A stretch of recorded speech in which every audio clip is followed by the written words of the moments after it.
di pengawasan ataupun controlling. Nah, dalam controlling ini ya, pengawasan manajemen itu merupakan usaha sistematik untuk menetapkan standar pelaksanaannya, tentunya disesuaikan dengan tujuan perencanaan, lalu merancang sistem informasi umpan balik, membandingkan kegiatan nyata dengan standar yang telah ditetapkan sebelumnya, gitu ya, lalu menentukan dan mengukur ketimpangan serta mengambil tindakan koreksi yang diperlukan untuk menjamin berdaya perusahaan dengan dan efisien dalam perusahaan. Artinya di sini kawasan itu ya letakkan ya untuk menjadi sempurna apakah apakah yang ini dan efisien belum, apakah sudah sesuai dengan SOP-nya, tujuannya, targetnya atau belum. Apabila sudah sesuai, maka dia akan ditingkatkan lagi ya biar lebih baik. Apabila belum, maka itu bisa dijadikan sebagai sebuah tolak ukur gitu ya untuk melaksanakan kegiatan-kegiatan lainnya agar bisa berjalan lebih efektif ya. Di sini juga fungsi pengawasan ya dalam hal mengawasi isi siaran bersama dengan KPI juga gitu kan. Bila ada teguran-teguran dari KPI itu juga menjadi pertimbangan untuk keberlanjutan sebuah program dan memilih jenis program lainnya yang sesuai gitu ya dengan prinsip-prinsip dari kegiatan penyiaran yang bermanfaat bagi masyarakat tentunya begitu ya. Gitu teman-teman ya untuk presentasi materi pada hari ini. Apa ada yang mau bertanya, ada yang masih belum paham? Karena nanti kalian setiap kelas itu kan nanti akan di lesnya kemarin kita akan buat stasiun TV gitu ya. Nama TV-nya apa, visi misinya apa, dan audiennya siapa. Sehingga nanti itu bisa lebih dengan gampang menentukan jenis kalian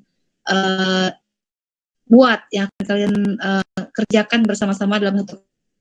Misalnya kelas D ya, misalnya nama TV-nya apa?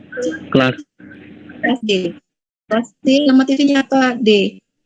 Misalnya The Best TV. Audiensnya untuk millennials.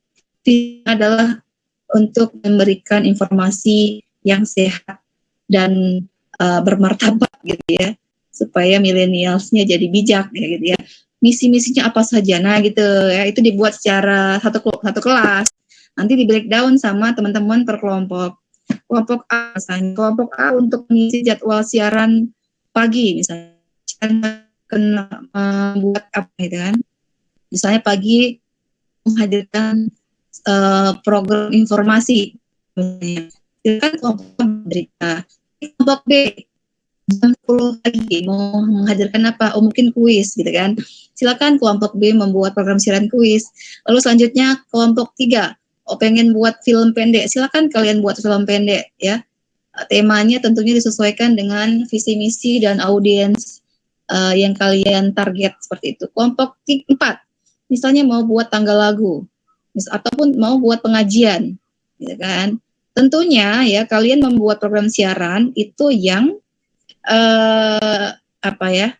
yang unik ya, yang berbeda dengan mahasiswa ilmu komunikasi di perguruan tinggi yang lain. Banyak banget ya teman-teman ya program studi ilmu komunikasi di Yogyakarta. Kalian ini kan spesial ya karena dari UIN. UIN tentunya generasi terkoneksi yang kita gunakan. Ada ilmu umum, ada juga ilmu agama. Sehingga nanti program siaran yang kalian hasilkan, yang saya harapkan itu adalah program siaran yang benar-benar memang berbeda. Programnya yang informatif, yang edukatif, dan juga entertainnya. Karena kalau terlalu kaku juga nggak ada entertainnya, orang bosan gitu ya. Jadi nanti nilai-nilai kebaikan yang diajarkan dalam agama Islam ya, yang sesuai dengan Al-Quran dan Hadis itu kalian terapkan dalam dan masih harus menampilkan tapi nilai yang kalian stressing, yang kalian highlight itu menjadi lebih menarik. Kalau misalnya konten acaranya merujuk pada ini ya, pegangan kita ya, pedoman kita ada Al-Quran hadisnya. Karena kalau dalam pengajian kan kita konteks mengaji gitu kan. Jadi ada ada input-input pedoman dalam agama kita tentunya gitu ya. Nah kalau misalnya program ini yang lain gimana Bu? Kayak film apa ataupun kuis gitu kan. Nah, tentunya yang itu adalah program kreatif, menarik dan bermanfaat ya. Karena nilai-nilai kebaikan itu juga kan semuanya berasal dari kitab suci kita dan dari hadis Rasulullah seperti itu ya. Jadi sebarkanlah yang positif dan nilai kebaikan supaya bermanfaat gitu ya. Karena kita juga sebagai orang muslim diajarkan gitu ya bagaimana menjadi manusia yang baik gitu ya. Manusia yang baik adalah manusia yang bermanfaat bagi orang lain. Ya, kalau dalam bahasa Arabnya itu apa? Khairun nas anfa'uhum linnas gitu kan. Nah, jadi kalian tentunya ya selain menggugurkan tugas di mata kuliah broadcasting, tapi kalian juga dapat pahala gitu ya. Kalian membuat program siaran yang bernilai-nilai kebaikan dan itu kan nanti bisa disebarkan.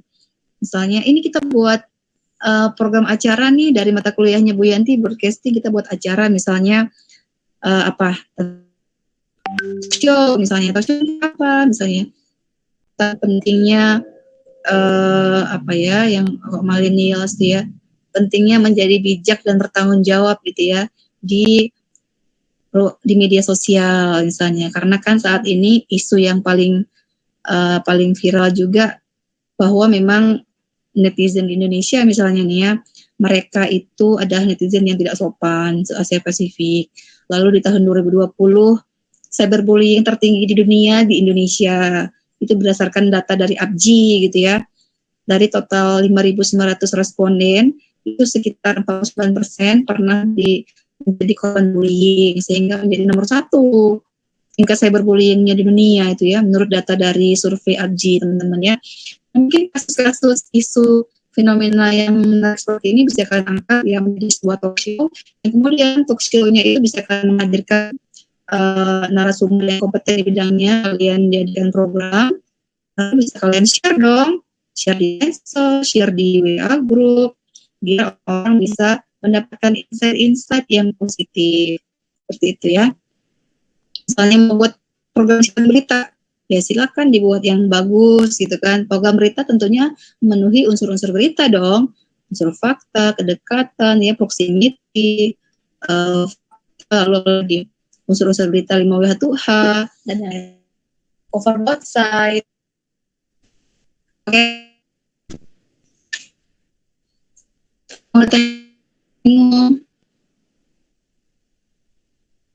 Question?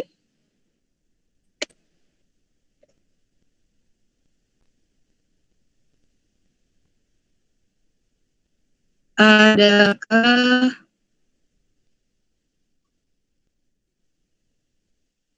ada pertanyaan nggak?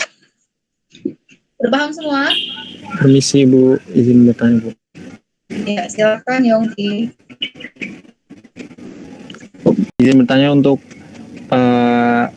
tadi materi yang stasiun TV itu ada 6 ya Bu?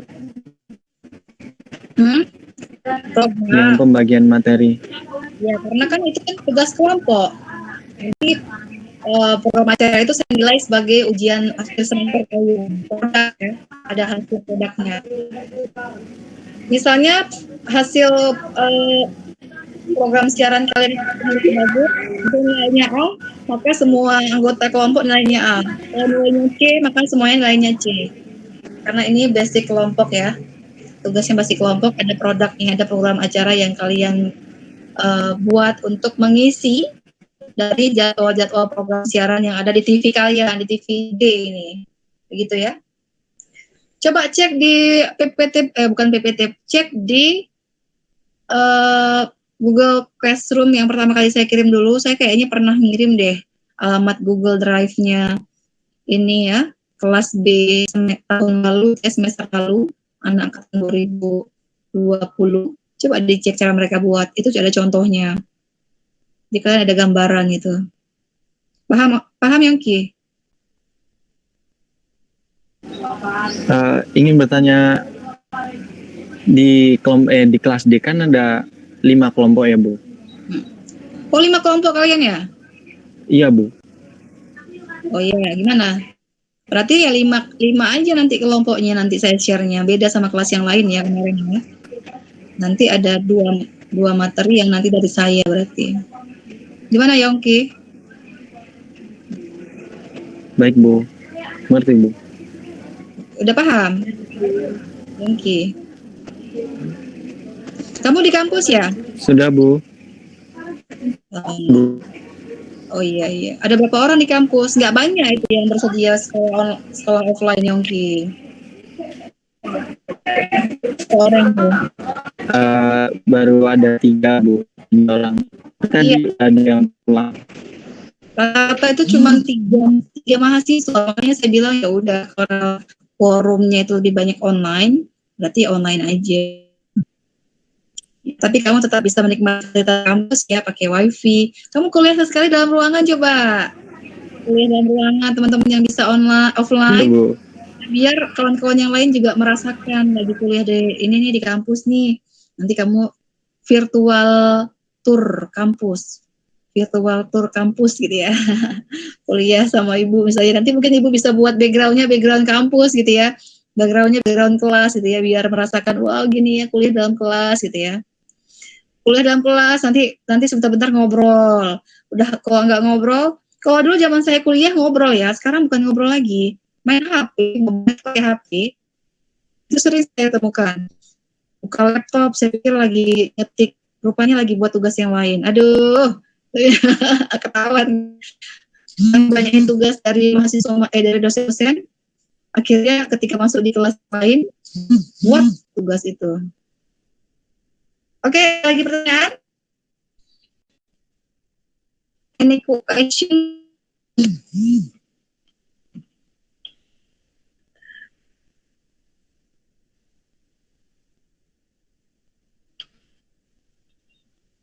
Ada pertanyaan lagi saya ini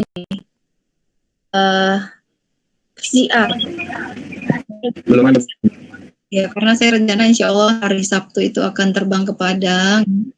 Mohon didoakan ya kelancaran, karena nanti Ibu akan sama dengan Bu Maya dan Bu Rahma ya, penelitian di Padang dengan literasi digital santriwati yang ada di Pondok Pesantren Padang.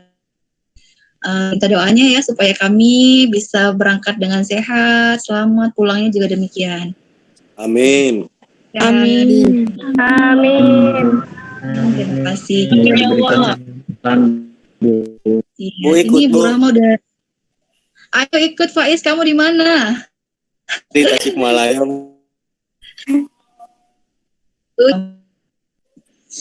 Kalau di Padang Bu, harga nasi Padang berapa Bu? Nah nanti kita Ibu kan juga udah lama gak ke Padang. Nanti setelah pulang dari sana Ibu ngobrol deh. Faiz, nasi Padang di sini tidak ada yang namanya nasi Padang. Yang ada nasi makanan. Iya kan? Namanya nasi Padang. Nasi Padang. Iya. Kayak saya juga penggemar warsun loh, Faiz. Waktu kuliah selain makan nasi Padang, saya juga suka makan di warung Sunda. Karena kita gitu. Makanan Sunda. Ibu kan udah keliling dunia, Bu. Alhamdulillah, amin ya. Cita rasa makanan Sunda itu menurut saya itu enak, cocok di lidah saya. Pedas-pedas, manis-manis, gurih-gurih ya kayak. Enak cocok. Bu, seblak pedas ya, sehah gitu ya. Saya cocok sama juga, dan ya dulu S1 akrab saya teman satu dari Garut, ada juga ada yang di Sukabumi, makanya suka paham gitu ya dengan bahasa mereka, karena mereka kalau ketemu bahasa planet gitu ya.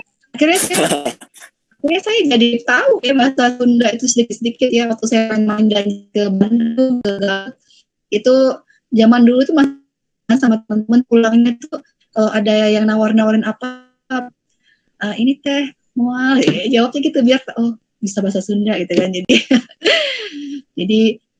Jadi paham lah ya. Kalau nggak paham ntar mereka kalau lagi bertemu kan biasanya kalau orang Sunda bertemu pasti pakai bahasa daerah. Kalau kita nggak paham ntar kita diem aja gini. Gitu ya. itu sebenarnya Kak ini loh spesialnya kuliah di Jogja loh teman-teman ya. Kita bisa bertemu dengan mahasiswa, dengan teman-teman yang berasal dari seluruh Indonesia. Kita bisa ada pertukaran budaya, ada yang di sana ya, belajar budaya gitu. Makanya dulu ibu waktu kuliah di Jogja kan untuk masuk daripada uang nasinya nanti. Ibu pengen makan nasi kapal.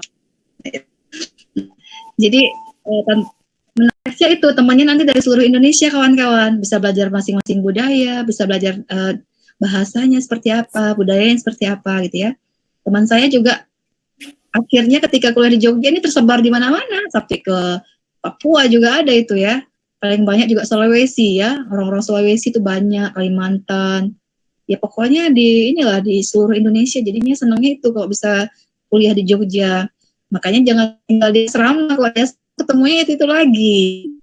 Ya lu lagi. Misalnya orang dari Tasik, tinggalnya di Tasik, ya udah kamu di situ-situ terus, nggak berkembang, jadi nggak belajar budaya yang lain gitu kan. Indonesia ini kan sangat kaya sukunya, suku budaya ada ya kan. Aliran kepercayaan aja 250 sekian, agama ada 6, suku itu ada berapa? 3.000 sekian. Ibu baru aja ngisi acara di Kalteng tadi kan tentang budaya digital. Sampai makanya ibu masih hafal nih jumlah-jumlah aliran kepercayaan, suku, ya gitu kan. Partai politik sekarang udah 20 sampai hafal. Multikultural gitu ya. Multikultural untuk mengasah wawasan kebangsaan kita gitu kan. Lalu mengasah pemahaman tentang nilai Pancasila dan kebinekaan yang kita pelajari dari dini sampai ke perguruan tinggi kita belajar ya. Pancasila sama Bhinneka Tunggal Ika sama kewarganegaraan itu pentingnya. Ketika kalian juga menggunakan ruang digital seperti saat ini, itu juga kalian terapkan bagaimana berbudaya gitu ya. Bagaimana budaya yang kalian pelajari ya, budaya sopan santun, budaya yang sesuai dengan nilai-nilai Pancasila dan wawasan kebangsaan itu juga di ruang digital. Jadi nggak ada bedanya ya antara budaya di ruang digital sama budaya di dunia yang sebenarnya seperti itu ya. Kita bisa mempromosikan budaya kita ya, baik itu budaya yang material maupun non material. Misalnya kalau orang Sunda gitu ya, budaya yang material seperti apa? Misalnya budaya material itu seperti ini, seperti apa ya, peninggalan budayanya. Kalau orang Banten misalnya kayak ada pujangan, lalu ada kain khasnya, orang Jawa ada batik, itu kan budaya. Itu kita bisa lestarikan juga di ruang digital. Lalu juga budaya yang lainnya yang tidak terlihat, ya, sopan santun. Ya, lalu apalagi tenggang rasa, ya, cinta tanah air, kita mencintai produk negeri. Nah, itu teman-teman ya. Jadi ibu barusan melatih nilai-nilai literasi digital dari pilar digital culture sama masyarakat di Kalimantan Tengah. Kalian kalau mau ikut acara pengabdian kami jadi salah satu narasumber nasional untuk Gerakan Nasional Literasi Digital Indonesia yang diselenggarakan oleh Kominfo sama Civil Crisis ya. Jadinya itu memang disebar di seluruh Indonesia. Ya beberapa kali saya di Kalimantan itu sudah yang keempat. Kemarin ke Sulawesi 2 kali.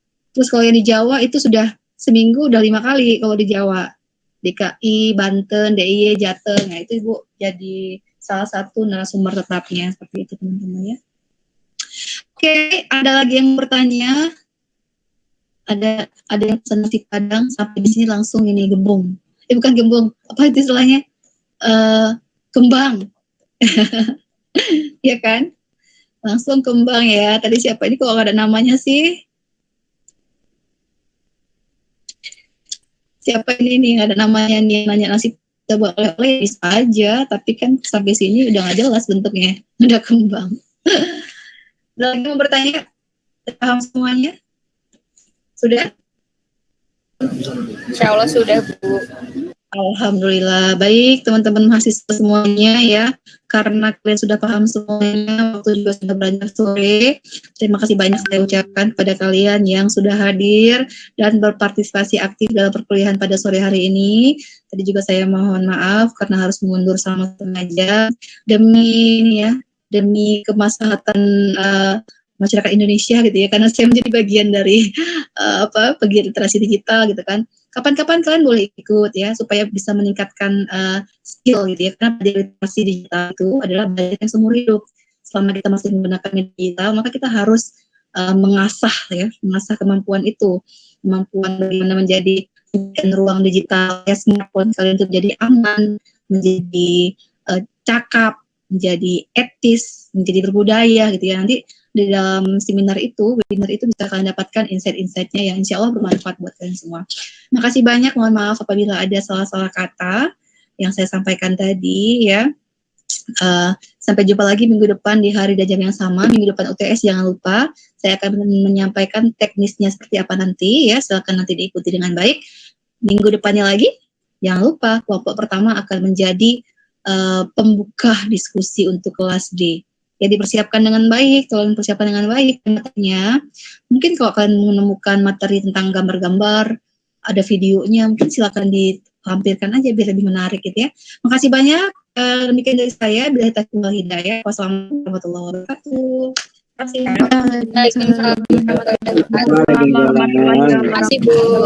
Terima kasih, Bu.